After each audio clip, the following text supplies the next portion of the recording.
Welcome back. اگلا segment شامل کریں گے انسائٹ. جی میر صاحب آج کون کون سے آرٹیکل؟ جی آج پہلا آرٹیکل افتخار گیلانی کا ہے. انڈیا سے جو لکھتے ہیں کشمیر کے بارے میں، خاص طور پر انہوں نے بلوچستان کارڈ اور اجیت دول کا ذکر کیا ہے. وہ جو ان کا سیکورٹی ایڈوائزر ہے، جس کی اونگی بونگی سی ایک تقریر کہ یہ نہ ہوا تو بلوچستان میں ہم یہ کر دیں گے، وہ بہت نشر ہوئی تھی، میڈیا سے لیک ہو گئی تھی، نشر ہوئی تھی، اور اس سے اندازہ ہوتا تھا کیا کرنا چاہتا ہے. تو پہلی بات انہوں نے لکھی ہے کہ یہاں حالت یہ ہے کہ کشمیر کے حوالے سے بات چونکہ مسئلہ ابھرا ہے تو یہ گلگت و بلتستان اور بلوچستان کا ذکر شروع کر دیا ہے ہندوستان نے، بھارت نے. انہوں نے کہا زمینی حقائق سے واقف نہیں ہے کہ وہاں کی صورتحال کیا ہے، کہ وہاں کی زمینی حقائق کیا ہے، اور یہ شروع ہو جاتے ہیں. اور کابینہ میں بھی اس مسئلے پر، اس بار کابینہ میں خاصا کچھ تصادم تھا کچھ اور مسئلوں پر بھی، جس میں جو پسندیدہ نہیں تھے کچھ لوگوں کے لیے. وہ کسی نے زراعت کے وزیر نے اپنا اعتراض کیا، دوسرے نے اپنا کیا، انفارمیشن نے اپنا اعتراض کیا. تو ان اعتراضات کی وجہ سے کہ پریس کانفرنس کرنے کی بجائے یہ طے ہوا گیا کہ ایک پریس بریفنگ دی جائے گی آف دی ریکارڈ اور آف دی کیمرہ ہوگی. تو وہ بریفنگ دی گئی، اور اس بریفنگ میں یہ بھی بتایا گیا کہ بلوچستان کے حوالے سے فیصلہ کیا گیا کابینہ نے کہ بلوچی زبان میں ایک چینل، ایک اپنا ریڈیو شروع کیا جائے گا. تو شارٹ ویو ریڈیو کی اہمیت لگتا ہے کہ پھر شروع ہو گئی ہے ایف ایم کے بعد. اب دوبارہ کو شارٹ ویو ذرا مینٹین کرنا بھی مشکل ہوتا ہے، مشینری بھی بڑی ہوتی ہے، اور اس کے ساتھ اس کے سگنل بھی اتنے کلیئر نہیں ہوتے. لیکن بہرحال اگر بلوچستان تک آواز پہنچانی ہے تو ایف ایم تو نہیں جا سکے گا، شارٹ ویو بھی جائے گا. تو وہ شروع کرنے کا پروگرام ہے. کہتے میں نے سوچا کہ بھی یہ ہے، تو میں نے اپنے اخبار کو لکھا کہ چیک کرو اس کی کیا ہے. اور انہوں نے بتایا، انہوں نے کہا کہ یہ تو بلوچی زبان میں انفارمیشن ڈپارٹمنٹ نے کوئی سمری بھیجی تھی. ظاہر ہے کہ ڈپارٹمنٹ نے سمری بھیجی ہوگی تو کیا جائے گا. ان کی جو خارجہ افیئرس کے انچارج انہوں نے سمری بھیجی تھی. معلوم ہوا کہ انہوں نے کہا کہ ہمارا تو 15 زبانوں میں 40 سال سے ایک ہماری سروس جاری ہے ریڈیو کی، اور بلوچی کی سروس تو اسی وقت شروع ہو چکی تھی. تو جب ان کا پوچھا گیا تو منسٹر گھبرا گئے. انہوں نے کہا شکر ہے کیمرے کے سامنے یہ بات نہیں ہوئی، اور پھر کہہ بھی دیا کہ اس کو ذرا اخباروں میں زیادہ نمایاں نہ دیا جائے. ہمارے ہاں تذکرے ہو رہے ہیں کہ بلوچی زبان میں وہ اب شروع کر رہے ہیں ریڈیو. تو وہاں تو مسئلہ یہ ہے کہ وہ 15 سال سے کیا ہوا ہے، بالکل، اور کہیں اب انہیں ڈر ہے کہ خطرہ پیدا نہ ہو جائے. انہوں نے کہا یہ اصل میں جواب دینا اب ہماری تارکین وطن کی سمندر پار بھارتیوں کی ایک کانفرنس ہو رہی ہے. پہلے واجپئی نے کرائی تھی، منموہن سنگھ نے، یہ مودی کچھ اس میں انٹرسٹڈ نہیں تھے، لیکن کرائی جا رہی ہے. اس میں گلگت و بلتستان اور بلوچستان کے بھی نمائندے بلائے جائیں گے. پھر انہوں نے نام لکھا. انہوں نے کہا یہ تو ہر سال آتے ہیں، اس بار نیا کیا ہوگا؟ نیا یہ ہوگا کہ اس کو بڑھا چاہ کے پریس میں پیش کیا جائے گا. وہ ہر سال اس کو پکڑ کے لے آتے ہیں. ایسے ہی کوئی کھڑے ہو جاتا ہے، کوئی جیسے کوئی کھڑا کر دے کہ جی یہ گلگت و بلتستان کا نمائندہ فنڈ دے کے وہاں بٹھا دیتے ہیں. تو انہوں نے کہا یہ توڑ نہیں ہے، یہ this is not a ground reality. اور بات یہ ہے کہ انہوں نے کہا کہ پھر ایک کہانی ہے کہ 2005 میں دول کے بارے میں اس کی جو پالیسی ہیں، یہ کیسے عہدہ بنا، واجپئی نے بنایا، پھر منموہن سنگھ نے بنایا، پھر پہلے فلاں آدمی آیا، پھر فلاں آدمی آیا، اب دول کے پاس ہے. ان کی کہانی بھی بتائی گئی. انہوں نے کہا یہ فارن افیئر سے اس طرح واقف نہیں. ان کا کیا تھا؟ انہوں نے کہا کہ یہ ایک گینگسٹر لوترا تھا، اس کا پیچھے کرتے ہوئے بمبے اور دلی کی پولیس نے مشترکہ آپریشن کیا اور ایک گاڑی پکڑ لی. اس گاڑی میں اسلحہ ہی نہیں نکلا، بلکہ اس کی پچھلی سیٹ پہ بیٹھا ہوا ایک ریٹائرڈ انٹیلیجنس افسر بھی قابو میں آ گیا، جس کا نام یہی اجیت دول تھا. معلوم ہوا چھوٹا راجن گروپ کے ساتھ مل کر یہ اب بھی کارروائیاں کر رہا ہے داؤد ابراہیم کو پکڑنے کی، یعنی کہ ان کے سر پہ وہ بھی سوار ہے. اور پھر ہوا یہ کہ گولڈن ٹیمپل پر بھی یہی آدمی تھا جس نے اصل کام کیا تھا. اس وقت انہوں نے کوئی پکڑ لی وائرلیس یا کیا کہ پتہ چلا کہ ISI کا ایک افسر گولڈن ٹیمپل کو وزٹ کرے گا، شکل بدل کے، حلیہ بدل کے، اور وزٹ کرے گا. وہ ان کو ان کی اسٹریٹجی سمجھائے گا کیا کرنا ہے. تو اس سے پہلے کہ وہ افسر آتا، اور انہوں نے سارے رستے بند کر کے دول خود بیس بدل کے چلا گیا کہ ISI کا افسر میں ہوں. اچھا. اور اس کو پتہ چل گیا کہ اینٹی ایئر کرافٹ اور گنز وغیرہ کہاں نصب ہے، اور اس طرح آپریشن کی اندر کی ساری جو لے آؤٹ تھی حکمت عملی، اس کو سمجھنے میں مدد ملی. اس نے کارروائی کی. انہوں نے کہا یہ شخص ہے جو اب یہ سارا کرنا چاہتا ہے. اور نے کہا جب یہ مودی سے بات کرتا ہے تو کمرے میں کوئی نہیں ہوتا اور کسی کو آنے کی اجازت نہیں ہوتی. نہ صرف اجازت نہیں ہوتی بلکہ یہ بھی کہا جاتا ہے کہ اگر کوئی فون آئے تو سیکرٹری سے کہا جاتا ہے کہ وہ فون پاس نہیں کیا جائے گا، سنا نہیں جائے گا. جی یہ ایک بنیادی مضمون کے بعد میں 2 مضمون دوسرے اور پڑھنا چاہتا ہوں. ایک تو ویر پرتاپ ویدک کا ہے، اس میں اور بہت سی باتیں ہیں. کچھ وہ میں چھوڑتا ہوں، انڈیا کی اپنی پالیٹکس ہے، لیکن ایک چیز ہے کہ مدر ٹریسیا کو سینٹ کا درجہ دیا جانے والا ہے. اچھا. سینٹ کو انہوں نے ترجمہ سنت کیا ہے، بریکٹ میں فقیر لکھا ہے. بس سمجھ لو ولی اللہ بنا رہے ہیں اس کو. وہاں تو ولی اللہ خود تھوڑا بنتا ہے بالکل، اور اس کی پہچان لوگ تھوڑا کرتے ہیں کہ یہ ولی اللہ ہے. وہاں تو ولی اللہ جسے ان کا کیتھولک چرچ ہے وہ جو ڈگری عطا کرتا ہے وہ بن جائے کہ جناب فلاں ولی اللہ ہے. دیکھیے ہمارے ہاں اتحاد کا یہ عالم ہے کہ آیت اللہ کوئی یونیورسٹی یا کوئی ڈگری یا کوئی ادارہ نہیں کرتا. ایک شخص جو اپنی خدمات کرتے ہوئے بیٹھا ہوتا ہے، اس کی جو مقام و مرتبہ بڑھتا جاتا ہے، پھر اسے حجت الاسلام کہنا شروع کر دیا جاتا ہے. پھر جب دیکھتے ہیں کہ یہ ایسا ہے کہ سب اسی کی طرف رجوع کرتے ہیں تو وہ آیت اللہ بن جاتا ہے. اور اسی میں پھر آیت اللہ عظمیٰ وغیرہ ساری صورتحال بنتی ہے جہاں کوئی چرچ، کوئی ہمارا ادارہ نہیں عطا کرتا. وہاں اب چرچ فیصلہ کرے گا کہ یہ بندہ ولی اللہ ہے. یہ تو خیر اس کو جوگی کہتے ہیں، اسے سنت کہتے ہیں. سنت کا لوگ بھی ہمارے ہاں بڑے شوق سے استعمال کیا جاتا تھا. ہمارے ایک بڑے ادیب ہیں، پنجابی میں زیادہ لکھتے تھے، انہوں نے کراچی میں ایک مضمون پڑھا اور اس میں لکھا کہ انہی دریاؤں میں کہیں گیتا لکھی گئی تھی، وید لکھے گئے تھے پنجاب کے دریاؤں میں، اور یہیں کہیں سنت فرید نے بیٹھ کر یہ کیا تھا. کراچی کے لوگوں نے سن لیا سنت فرید کوئی ہوگا، اور میں نے کہا پتہ ہے یہ سنت فرید کس کو کہہ رہے ہیں؟ یہ حضرت بابا فرید الدین گنج شکر کو کہہ رہے ہیں. ان کا خیال ہے کہ پنجابی میں اگر بابا فرید الدین گنج شکر کا ترجمہ کرنا ہے تو اس کے ساتھ سنت لگانا ہے. اور یہی چیز تو مقامی زبانوں کے لیے رکاوٹ بنی. کیا مقامی زبان ہی لگتے تھے، مقامی کلچر بھی وہ لے کے آتے تھے جس کو ہم نے دیس نکالا دے دی ہے. یہاں پنجابی ادب کے نام پر ایک زمانے میں بڑی الگ تلگ چیزیں آتی رہی. پھر لوگوں نے اٹھا کہا پنجابی تمہاری کوئی خاندانی زبان ہے ہم، اور پھر ہیر وارث شاہ اور سب چیزوں کے. تو انہوں نے کہا درجہ، لیکن انہوں نے کہا کہ اس کے لیے 2 شرطیں ہوتی ہیں. دوسرے آرٹیکل میں بھی یہ ہے، جویر مارٹینیز بروکلی کا ہے کہ 2 اس کے موزے ہونے چاہیے. اس کو مدر کا تو کہا جاتا ہے. 2 موزے کیا بننے کے بعد انہوں نے کہا کہ اس کی دعا سے فلاں برازیل کے آدمی تھا، اس کی گٹھیاں چلی گئی، کوئی رسولی تھی، اور ایک فلاں آدمی کا ایسے ہی کوئی ہندوستان میں تھا، اس کو بھی یہ فائدہ پہنچ گیا. مرنے کے بعد 2 موزے دکھا دیا، اعلان کر دیا. تو 2 موزے جس کے اس طرح آ جائیں اس کو ہم پھر گویا سینٹ کہہ دیتے ہیں. تو وہ سینٹ بننے کے مرحلے میں وہ گزر رہی ہیں، لیکن انہوں نے ان کے خلاف نیگیٹو باتیں بھی لکھی ہیں کہ اس نے یہ کیا، اور یہ تک کہا کہ فلاں نے کتاب میں یہ لکھا تھا اور پول کھول دیا تھا کہ وہ جو مریض ہیں ان کو علاج کے لیے لاتی ہیں، لیکن علاج نہیں، اس کا انتظام ہی نہیں ہوتا. یہ دکھاوے کی چیزیں اور بھی بہت سی چیزیں ہیں، لیکن میں ان چیزوں پہ زور نہیں دیتا. اور اسی کے ساتھ یہ دوسرا آرٹیکل بھی جو تھا اس کا میں نے تذکرہ کر دیا. اس میں بھی انہی چیزوں کے کہ بیٹھی گوشت، کسی آدمی کے گوشت میں سے کیڑے نکال رہے. اب بدبو زدہ لاشیں اٹھاتے ہوئے تو ہم نے عیدی کو دیکھا ہے جی. بالکل. اس نے کہا کہ مجھے کوئی 2 کروڑ اتنے پیسے دے تو میں نہ کروں. انہوں نے کہا پیسے لے کے تو میں بھی نہ کروں. مدر ٹریسیا نے کہا. بہرحال ٹھیک ہے، وہ اس حساب سے چلتا بھی. آج امجد ثاقب، پہلے میں دیکھتا ہوں جی. امجد ثاقب صاحب نے آج ڈاکٹر آصف جاہ ہمارے پروگرام میں آ چکے ہیں کئی بار. کسٹم میں ملازمت کرتے ہیں اور وہاں کے انہوں نے ویلفیئر کا ادارہ بنا رکھا ہے، وہیں کے لوگوں سے پیسے لے کے مدد کرتے ہیں. تو امجد ثاقب صاحب تو خود ایک لیجنڈ ہو گئے نا کہ ہیومن رائٹس کے حوالے سے، بلکہ انسانی خدمت کے لحاظ سے. تو وہ جو خدمات کرتے ہیں اسی لحاظ سے یہ دوسرے خدمت کرنے والا کو انہوں نے تعریف کی ہے. اچھا یہ چونکہ وہاں تھر میں بیٹھے ہوئے آج کل بھی ملے تھے آصف جاہ صاحب، پر چلا کہ تھر میں بیٹھے ہوئے. پھر انہوں نے کہانی بتائی ان کی کہ وہ کہاں گئے تو انہوں نے دیکھا کہ وہاں ہندو آئے ان کے پاس. انہوں نے کہا کہ ہماری عورتیں جو ہے نا اتنے میل جا کے پانی لے کر آتی ہیں، کنویں خشک ہو گئے. بڑا اچھی ایکسپریشن کیا کہ پرندوں کو چونچیں ڈبونے کا پانی نہیں ملتا وہاں. تو وہ عورتیں جو ہیں سروں پہ پانی اٹھا کے پتہ نہیں کتنے میلوں سے جا کے لے کر آتی ہیں. تو آپ ہمیں کنواں، انہوں نے کہا ہم مذہب کی بنیاد پہ تو کام کرتے نہیں ہیں، تو ہم نے وہاں کنواں کھودا جو 1 مہینے میں تیار ہو گیا، وہ لوگ وہاں سے کرتے ہیں. تو کتنی ضرورت ہے تھر میں ان چیزوں کی. لیکن اس نے کوٹ کی ایک بات بہت اچھی، جو کٹمل تھا مٹھی کا ایک سماجی کارکن بھی تھا، اس کی بات بڑی اچھی کوٹ کی تھی. اور بات کیا ہے؟ بات یہ ہے کہ اگر یہاں آپ پانی سے زیادہ علم کی دولت کو عام کر دینا تو چند سال کے اندر یہیں سے پڑھنے والے بچے جو ہے نا اس علاقے کا مقدر بدل دیں گے.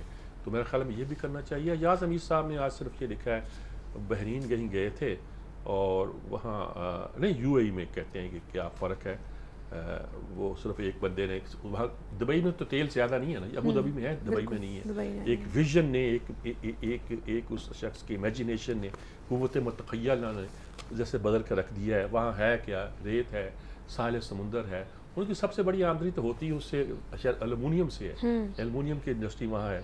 تو ان ساری چیزوں کی وجہ سے باوجود بھی, اور ان کا آپ شراب تو پبلک میں پی نہیں سکتے, ریسٹورینٹوں میں البتہ اجازت ہے فلانا یہ وہ, لیکن ذرا لبرل آدمی تھا, ویژن کا آدمی تھا, اس نے بدل دیا ہے.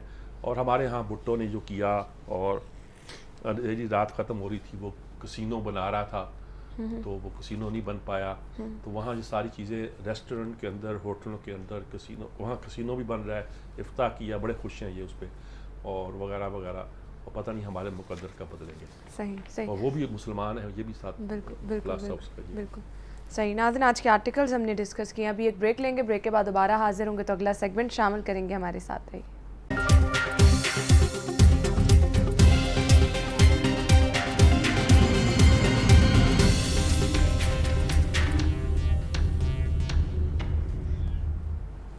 Welcome back. اگلا سیگمنٹ شامل کریں گے ان پٹ. اور آج ہمارے ساتھ ٹیلی فون لائن پہ ہوں گے محمد طاہر صاحب, اور اسٹوڈیو میں ہمیں جوائن کیا ہے اکرام سہگل صاحب نے. آپ کو خوش آمدید کہیں گے. جی طاہر صاحب کا آپ نے پورا تعارف نہیں کرایا. اب تو پہلے تو وجود کے وہ ایڈیٹر تھے آن لائن, اب تو جرت اخبار کے وہ ڈبل ایڈیٹر ہو گئے, چیف ایڈیٹر ہو گئے. چلو ٹھیک ہے, ماشاء اللہ. پہلے بھی ہمارے دوست کے پاس تھا, اب بھی ہمارے دوست کے پاس ہے. بات کرتے ہیں, سوال میں نے آپ سے کرنا ہے, لیکن پہلے میں طاہر صاحب سے اس لیے پوچھنا چاہتا ہوں کہ کراچی وہ بیٹھے ہوئے ہیں, تو پہلے ان کا ریئیکشن لے لوں, پھر میں آپ سے تفصیل کے ساتھ اس پہ بات کرنا چاہتا ہوں. طاہر صاحب, یہ جو کل پوسٹر لگے ہیں, اور لاہور ہائی کورٹ کوئی تنہا جگہ پہ نہیں ہے, اور پھر ریگل پہ لگنا فاروق ستار کے بارے میں, یہ کیا آپ اس کو کیسے اسیس کرتے ہیں؟ دیکھیں میرے صاحب, ایسے ہی بینرز آپ کو معلوم ہے, تب آپ کراچی میں ہی ہوتے تھے, پہلے بھی لگے ہیں, لیکن تب میں اور آج میں فرق یہ ہے کہ تب جب یہ بینرز لگے تھے تو اس کو اتارنے کی بھی ہمت لوگوں میں نہیں تھی, اور کراچی میں ایک لرزہ طاری تھا اور ایک فیئر کی فضا تھی. اور آج جب یہ بینرز لگے ہیں تو لوگ مسکرا کر آگے بڑھ گئے, اور انتظامیہ آئی اور انہوں نے جو ہے وہ اس کو ہاتھ سے اتار کر نوچ کے پھینک دیا, اور کراچی میں کچھ بھی نہیں ہوا. تو کراچی میں ایک جوہری بدلاؤ آ چکا ہے, ایک فرق واقع ہو چکا ہے. یہ بینرز اتنے جو ہے وہ زیادہ سیریس کسی نے لیے بھی نہیں ہیں. آپ کو معلوم ہے کہ کچھ عرصے پہلے جب پاکستان کے خلاف نعرے لگے, آج ہم یوم دفاع پر موجود ہیں, تو جو پاکستان سے محبت ہے ہماری, اور پاکستان سے جو ہمارا تعلق ہے, وہ اتنا اٹوٹ ہے, اور محبت اتنی بے پناہ ہے, اور اس قوم کی جذباتی تشکیل جو ہے وہ اتنی زیادہ اس ملک کے ساتھ محبت سے ہوئی ہے. ہر قوم کی ایک نفسیاتی ذہنی تشکیل ہوتی ہے اور ایک جذباتی تشکیل بھی ہوتی ہے. تو ہم اپنی محبت میں بے پناہ لوگ ہیں جب ہم ملک کی بات کرتے ہیں.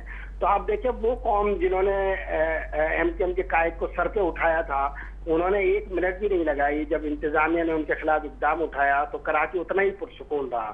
تو اگر کوئی خوف کی فضا پیدا ہونی تھی تو وہ اس روز ہونی تھی. ٹھیک بات ہے, ٹھیک بات. میں آپ کی طرف دوبارہ آتا ہوں. اصل میں آج 6 ستمبر بھی ہے, اور یوم دفاع پاکستان ہے, جس کو ہم منانا بھول گئے ہیں. لیکن بہرحال یہ ایک بہت تاریخی دن ہے. کچھ بہت سے واقعات کا تذکرہ میں نے کیا ہے. اکرام سہگل صاحب, چونکہ آپ کا عسکری ایک بیک گراؤنڈ کراچی کا, تو پہلے آپ اس واقعے پہ کمنٹ کریں جو ہوا ہے, لیکن اس کے بعد میں چاہوں گا کہ ہم بحث کو آپ ہی سے اس مسئلے پہ لے آئیں جو یوم دفاع پاکستان ہے. پھر طاہر صاحب سے پوچھتے ہیں اس مسئلے پر. میں طاہر صاحب کی بات آگے لے جاؤں گا کہ پوسٹر تو کوئی بھی لگا سکتا ہے. پوسٹر لگانے میں کتنا دیر لگتا ہے, آپ ہائر کریں کسی اس کو اور پوسٹر لگا دیں گے. لیکن جو ان کی امپورٹنٹ بات تھی کہ ریئیکشن کیا ہے. اب چھوڑیں پوسٹر کو, ان کے 200 آفیسز جو ہیں ڈیمولش ہوئے ہیں. آپ کو پتہ ہے میر صاحب کہ وہاں سے لوگ جو ارد گرد کے وہ ان کے فرنیچر اٹھا کے لے گئے, وہ اٹھا کے لے گئے. تو کوئی ریئیکشن کی جگہ لوگوں نے اتنا وہ کیا ہے کہ فرنیچر اٹھا کے لے جاتے ہیں. ٹھیک ہے نا, اگر تو انہیں ڈر لگتا تھا کہ گھر میں ایسی کوئی چیز نظر آ گئی, نزدیک نہیں آتے تھے, تو بال بچہ کولو میں پھیلا دیا جائے گا. وہ ان کی ایک ہل پارک کے پاس ایک آفس تھی کراچی میں, پی سی ایچ ایس میں. آپ کو پتہ ہے وہ روڈ کے اوپر وہ بڑی امپورٹنٹ روڈ تھی, اس روڈ کے پاس سے نہیں جاتے تھے, وہ ڈائیورٹ کر کے جاتے تھے کہ جی ہاں یہ روڈ پر بیٹھے ہوتے تھے ان کے لوگ. اتنا خوف تھا. دیکھیں جی, تھوڑی بہت ہل پارک تو حالانکہ وہاں کی سب سے پرانی ٹریڈیشنل سیرگاہ ہے, جس میں ہر بندہ جاتا تھا. آپ دیکھیں جا کے جی کہ اس کی اثر رسوخ تھوڑی رہے گی. ہارڈ کور ایکٹیوسٹ جو ہیں رہیں گے, جو اس کے فائدہ جس کو ان کو ہوا ہے کافی, اور ان کو پتہ ہے کہ ان کے پاس اگر ریئیکشن وہ تو کدھر جائیں گے, تو وہ تو نہیں چھوڑیں گے. اور یہ جس طرح ٹیررزم ہوتی ہے, ٹیررزم یہ تو نہیں ہوتا کہ پوری ماس ٹیررزم آپ کے خلاف دہشت گردی, کچھ لوگ ہوتے ہیں, ٹیرر ہوتا ہے جی. اسی طرح ان کے لوگ رہیں گے اور یہ حرکتیں کرتے رہیں گے, ٹھیک ہے. لیکن میں آپ کو ایک بات بتاتا ہوں, جو اس دن میں نے ایک آرٹیکل لکھا تھا, دا فال آف الطاف's امپائر. میں نے اتنی جلدی اتنی بڑی امپائر کو فال ہوتے ہوئے نہیں دیکھا. ٹھیک بات ہے, ٹھیک ہے نا, rise and fall of Roman empire. اچھا, دوسرا سوال جو میں آپ ہی سے سٹارٹ کرنا چاہتا ہوں, تاج کے اس کے بعد آتا ہوں. یوم دفاع پاکستان ہے, کوئی یعنی کہ جو ہماری یادداشتیں تھیں وہ تو میں نے ذکر بھی کیا, ایک بڑا لوگوں میں جو جذبہ تھا وہ آپ انتھنکیبل ہے. اور لٹریچر میں تو یہ ہوا کہ بڑا لٹریچر پیدا ہوا, لیکن روز کے ترانے نغمے ایک واقعہ ہوتا تھا, میرا سونا شہر قصور نہیں, سری نگر کی بچیاں نڈر دلے لڑکیاں, اور یعنی کہ دوسری جنگ عظیم کے بعد نہیں دیکھی ہے ایسی لڑائی, باقی تیرے چھیل چھبیلے کڑیل نیزہ باز سرگودا میرا شہر. تو یہ خطہ لاہور تیرے جانثاروں کو سلام, رئیس امروہی نے فون پہ لکھوایا تھا یہ. تو یہ جو ہے یہ ساری کیفیت تھی, کیا اس میں آپ کا کیا اس میر صاحب جب آپ بات ابھی کر رہے تھے تو میرے رونگٹے کھڑے ہوتے تھے, اس لیے کیونکہ میں اس زمانے فوج میں تھا. فوج میں تھا لیکن میں اکیڈمی میں تھا. میں اور ہمارے ساتھ 2 ٹرم جو ہم سے آگے تھے 32nd 33rd PM میں, وہ 11 سپٹمبر کو چلے گئے لڑنے کے لیے, اور ان میں سے کافی لوگ شہید ہو گئے 4-5 دن کے اندر. آپ سوچیں یہ بات, 1 دن کے ریٹ تھے, 2nd لیفٹیننٹ بنے اور شہید بھی ہو گئے. ہماری بدقسمتی یہ تھی کہ ہم لوگ انڈر ٹریننگ تھے.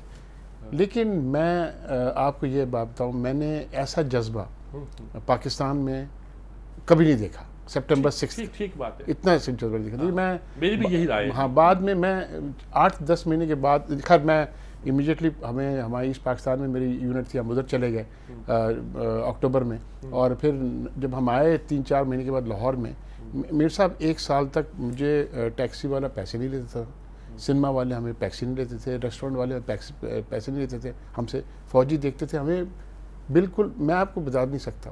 اچھا, ہم لوگ جب ایکسرسائز پر جاتے تھے وہ لوگ آ جاتے تھے لسی کے ساتھ, مکئی کی روٹی کے ساتھ, اب حیران ہوں گے کتنا جذبہ تھا.